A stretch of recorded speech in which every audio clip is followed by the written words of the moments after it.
Hi అండి, welcome back my channel. అందరు ఎలా ఉన్నారు? బాగున్నారా? నేనైతే చాలా బాగున్నానండి. మీరు కూడా బాగుండాలి అనుకుంటున్నాను. ఈ రోజు అయితే నేనైతే టమాటా పెసరపప్పు అయితే పొడి పొడిగా ఎట్లా చేయాలో చూపిస్తాను. చాలా సింపుల్గా ఉంటుంది, చాలా టేస్టీగా కూడా ఉంటుంది. మా ఇంట్లో అయితే అందరికి మోస్ట్ ఫేవరెట్ అన్నట్టు అది. ఒక్కసారి మీరు కూడా నేను చేసిన రెసిపీని ఒక్కసారి అయితే ట్రై చేయండి. ట్రై చేసి అయితే నాకు కింద కామెంట్ చేయండి.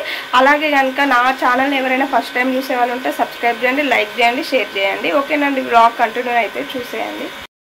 అయితే ఈరోజు టమాటా పెసరపప్పు వేస్తున్నాను. మీరు ఏ రకంగా వేసుకుంటారు? ఫస్ట్ అయితే నేనైతే సరిపడంత పెసరపప్పు తీసుకొని అయితే మాకు ఎంత సరిపోతుందో అంత పెసరపప్పు తీసుకున్నానండి. తీసుకొని అయితే ఫస్ట్ అయితే కొంచెం రోస్ట్ చేస్తున్నాను.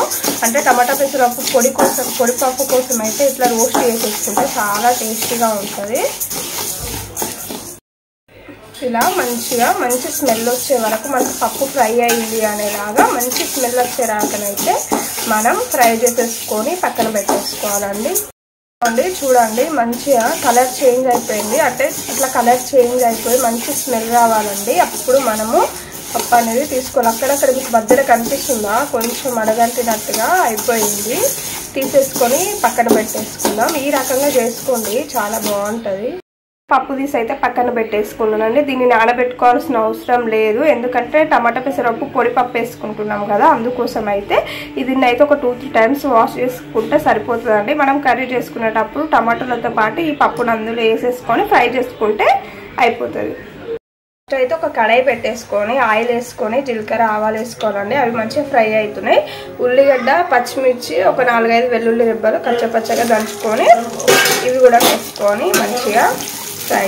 అంటే కారప్పొడి వేయట్లే అండి, పచ్చిమిర్చితో చేస్తున్నా కాబట్టి పచ్చిమిర్చి మీకు కారంకి తగ్గట్టుగా ఎంత కారం ఉంటే అంత తీసుకోండి. ఇప్పుడు ఇవైతే మంచిగా ఫ్రై కావాలి. ఇప్పుడు ఇందులో కొంచెం లైట్గా ఏంటంటే కర్రీకి సరిపడంత పసుపు వేసుకొని ఒక 2 మినిట్స్ ఉంచుకుంటే సరిపోతుందండి. అది ఫ్రై అయింది కదా, అందులోకి టమాటాలు నేనైతే ఒక 4 టమాటాలు తీసుకున్నానండి. చిన్నగా ఉన్నాయండి, పెద్దవి అయితే మీకు పులుపుకు తగ్గట్టుగా. ఇప్పుడు ఇందులోనే మనం కడిగి పెట్టేసుకున్న ఏమంటారు పెసరపప్పు. ఇప్పుడు వీటిని ఒక్కసారి మంచిగా నూనెలో ఫ్రై కావాలి. మీకు కావాలంటే పప్పు కొంచెం నానబెట్టవచ్చండి. ఒక 10-15 మినిట్స్ నానబెట్టుకుంటే సరిపోతుంది. కానీ నేనైతే ఏం నానబెట్టలే, ఒక 2-3 టైమ్స్ వాష్ చేసేసుకున్నాను. ఇప్పుడు కిందకి మీదకి అన్నాక ఒక 2 నిమిషాలు మూత పెట్టేసి ఈ ఆయిల్లో మగ్గనియాలి. ఇట్లా కలుపుకున్నాం కదా, ఇప్పుడు మనం మూత పెట్టేసుకోవాలి. ఇలా మొత్తము ఆయిల్లో ఫ్రై అయిపోయాక కొన్ని వాటర్ తీసుకోండి, ఎక్కువ తీసుకోకండి. అంటే కొంచెం పప్పు బాగా మెత్తగా కాకుండా మనకు పలుకు ఉంటుంది కదా అండి, ఆ రకంగా మనకు ఎంత వాటర్ సరిపోతుందో అంత వాటర్ సరిపోయేంత మనం తీసుకోండి. నేనైతే ఆ గిన్నెతోనే హాఫ్ గిన్నె అయితే వాటర్ తీసుకున్నాను. ఆల్మోస్ట్ నాకు సగం ఉడికింది. అందుకోసమే నాకు ఆవిరికి కొంచెం ఇప్పుడు ఆయిల్లో ఫ్రై అయిపోయింది కదా, అంటే మనకు పెసరపప్పు అనేది ఈజీగా ఉడుకుతుంది కదా అండి, అందుకోసమే నాకు ఈ వాటర్ అయితే సరిపోతే ఇప్పుడైతే సిమ్లో పెట్టేసుకొని మూత పెట్టేసుకోండి. వాటర్ ఇగ్గిపోయింది అని అంటే పప్పు అనేది అడుగంటిపోతుంది, అందుకోసమే. ఇప్పుడైతే మనం మూత పెట్టేసుకుందాం.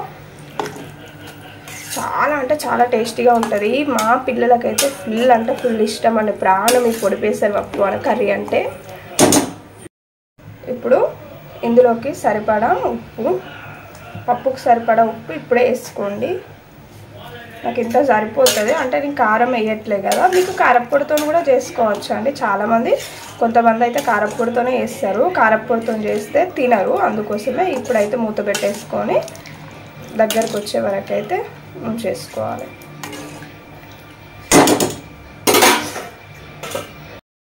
చూసారా, దగ్గరకు వచ్చేసింది. ఇంకా కొంచెం ఈ వాటర్ మొత్తం ఇనికిపోయి ఇక మన పొడి అయ్యే రాక ఉంచేసుకుంటే సరిపోతుందండి. కానీ సిమ్లోనే చేయండి. పప్పు అనేది పెసరపప్పు అనేది తొందర అడగంటిపోతుంది. ఆల్రెడీ చూసారా, నాకు కొంచెం అటుపోయి ఇటు వచ్చేంతనే లైట్గా అడగంటింది. స్మెల్ కూడా ఘోరంగా వస్తుంది అడగంటితే. ఇంకొక 10-5 మినిట్స్ అయితే మనకు టమాటో పెసరపప్పు కర్రీ అయితే రెడీ అయిపోతుందండి.